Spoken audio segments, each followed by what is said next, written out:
The Twilight Zone has to be one of the greatest American television series ever created, and it was done by the incredible mind of Rod Serling. This gentleman was amazing at telling a complete story in such a very, very short time. He's truly incredible at this. The acting, the directing, the writing, and the music for the show is as top-notch as you will get. All the stories are real relatable and simple, and they usually end up with a twist and a mystery at the end. Each episode is like a thriller novel in itself. The premiere of the series was October 2nd, 1959, and it went on to run for 5 seasons until June of 1964. This series broke serious ground in style and in writing.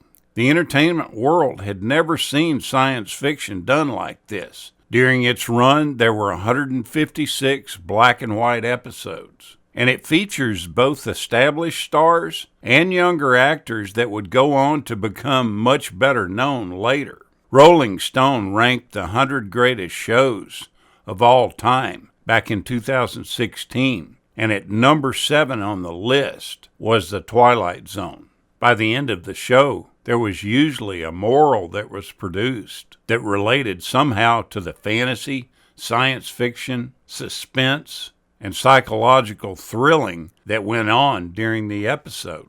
This type of sci-fi anthology programming is pretty prevalent today. But back in the early 60s, not so much. It was a much fresher concept. The Twilight Zone remains cemented in public conversation by continuing to stoke the fires of viewers' fears, both rational and not so rational. This show will wake you up. It will touch nerves in your mind that you have to wonder how Serling was able to come up with these ideas for the episodes. With all the reboots, revivals, and even updates to this classic black and white show, the original series remains the creepiest and without a doubt the most nightmare-inducing series that I've ever seen. From threats of a looming apocalypse to alien invasions and dolls that come to life, The Twilight Zone features more than enough instances to put it at the top as a powerhouse in showing its viewers both human and inhuman horrors. Let's take a look at some of the creepiest episodes that they ever produced. And these are by no means the only ones in the bunch. These are just a few that I pulled out that still rattle your bones to this day.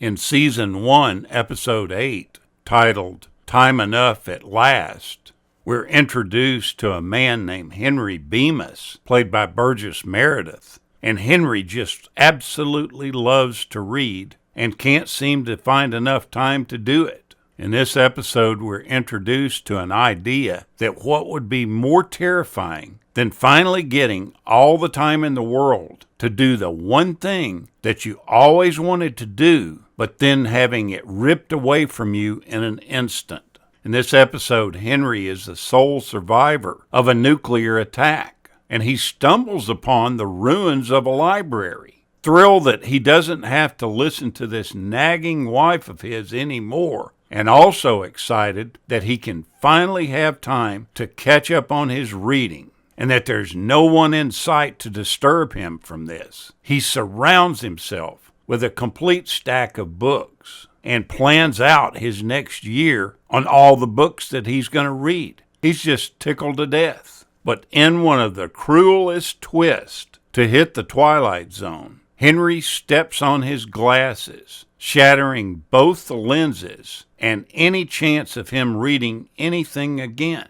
His eyesight was so poor, it was like he was looking through Coke bottles. It's pretty frightening to imagine permanently losing your sight, but in this episode, it raises an even scarier concept, one that would be the perpetual loneliness and how losing a piece of your independence can make the endless stretch of time before you seem maddening and completely unbearable. It makes you think, would it be worthwhile to survive something as bad as nuclear war, and then be miserable afterwards.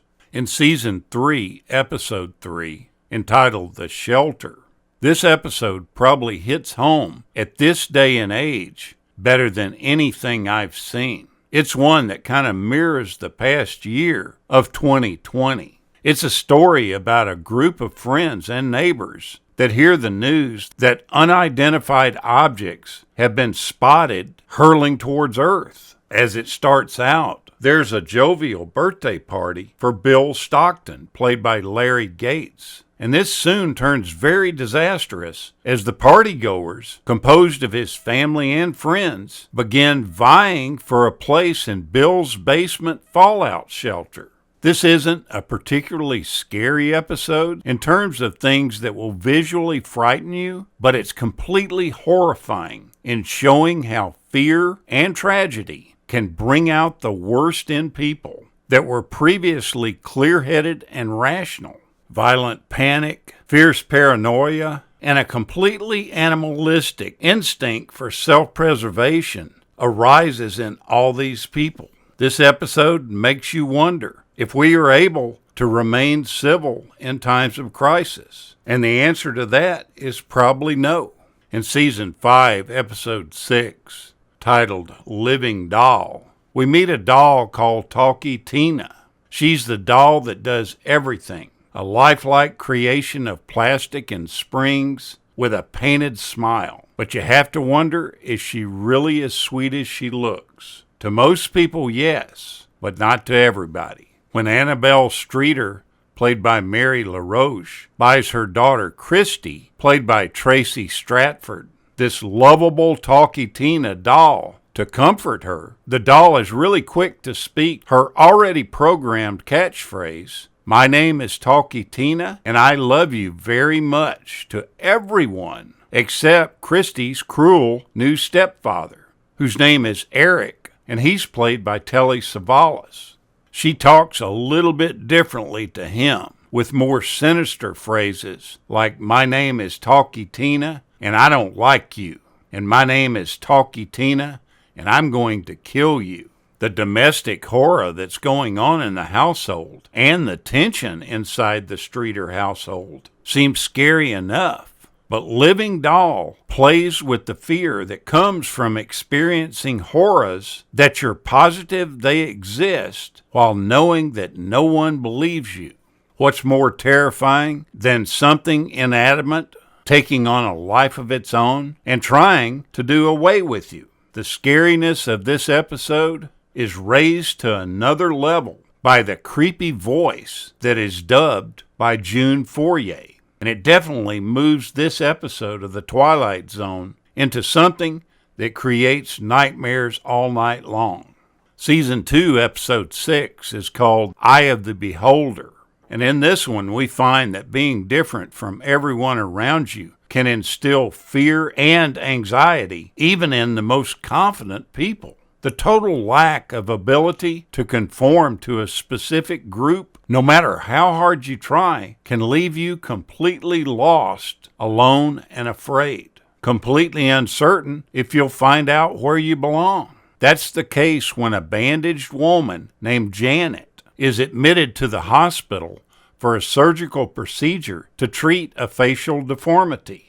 When she's wrapped up and laying in the hospital bed, Janet is played by Maxine Stewart. And once the bandages are removed and she sees what she looks like after the surgery, that is played by Donna Douglas, or Elly May Clampett, who you will remember from the Beverly Hillbillies. Her face is completely covered in bandages, and it's her hope that as a result of the surgery that she's had, that she will finally become beautiful. But when the doctors remove her bandages, we don't see the deformities that we might be expecting. Instead of sunken features, bruises, and scars, what we see is, to our human eyes, the normal, beautiful facial features of a regular woman. And this is a beautiful woman. It's only when the doctors and nurses come out of the darkness and turn towards the camera that you're able to see them as they really are, revealing their gruesome faces with snout-like noses, that's when we realize that what we perceive to be ugly and abnormal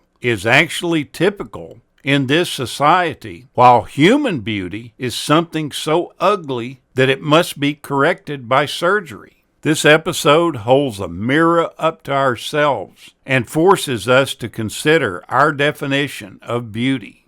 I've just touched the surface with these magnificent episodes of The Twilight Zone. Go back and take a look at this amazingly done series. It by all means has my vote as one of the best series ever produced. Thank you so much for watching, and we'll continue to chase the classics.